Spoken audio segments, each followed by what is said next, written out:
Last Stop on Market Street by Matt De La Pena, pictures by Christian Robertson, and read by Miss Homer.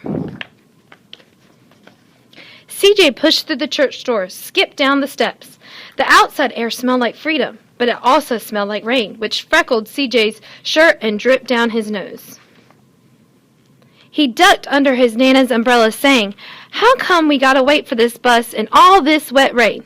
"Trees get thirsty too," his Nana told him. "Don't you see the big one drinking through a straw?" CJ looked for a long time, but he never saw a straw. From the bus stop, he watched water pool on flower petals, watched rain patter against the windshield of a nearby car. His friend Colby climbed in, gave CJ a wave, and drove off with his dad. "Nana, how come we don't get a car?"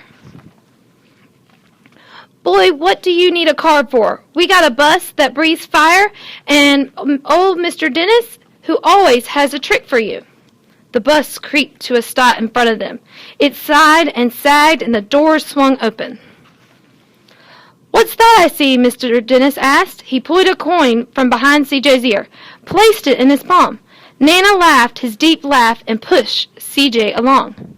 They sat right up front. The man across the way was turning a guitar, an old woman with curlers and butterflies in a jar. Nana gave everyone a great big smile and a good afternoon. She made sure CJ did the same. The bus lurched forward and stopped, lurched forward and stopped. Nana hummed as she knit. "How come we always got to go here after church?" CJ said. "Miguel and Colby never have to go nowhere." "I feel sorry for those boys," she told him.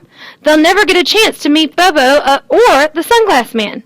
And I hear Trixie got herself a brand new hat." CJ stared out the window and feeling sorry for himself. He watched cars zip by on either side, watched a group of boys hop in curbs on bikes. A man climbed aboard with a spotted dog. CJ gave up his seat. "How come that man can't see?" "Boy, what do you know about seeing?" Nana told him. "Some people watch the world through their ears. That's a fact. Their noses, too," the man said, sniffing at the air. "That's a mighty fine perfume you're wearing today, ma'am." Nana squeezed the man's hand and laughed her deep laugh. Two older boys got on next. CJ watched as they moved on by and stood in the back. "Sure wish I had one of those," he said.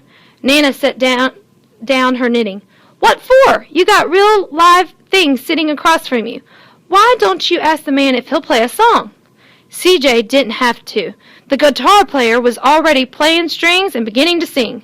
To feel the magic of the music, the blind man whispered. "I like to close my eyes." Nana closed hers too. So CJ and the spotted dog. And in the darkness, the rhythm lifted CJ out of the bus and out of the busy city.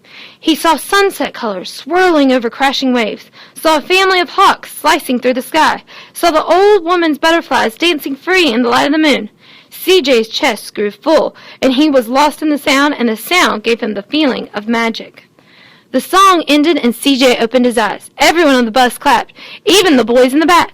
Nana glanced at the coin in CJ's palm. CJ dropped it in the man's hat. "Last stop on Market Street," Mr. Dennis called. CJ looked around as if he stepped off the bus. Crumbling sidewalks and broken down doors, graffiti-tagged windows and boarded-up stores. He reached for his Nana's hand. "How come it's always so dirty over here?" She smiled and pointed to the side. "Sometimes, when you're surrounded by dirt, CJ, you're a better witness for what's beautiful." CJ saw the perfect rainbow arching over the soup kitchen. He wondered how his Nana always found beautiful where he never even thought to look. He looked all around them again, and at the bus rounding the corner out of sight, and the broken street lights still lit up bright, and the stray cat shadows moving across the wall. When he spotted the familiar faces in the window, he said, "I'm glad we came."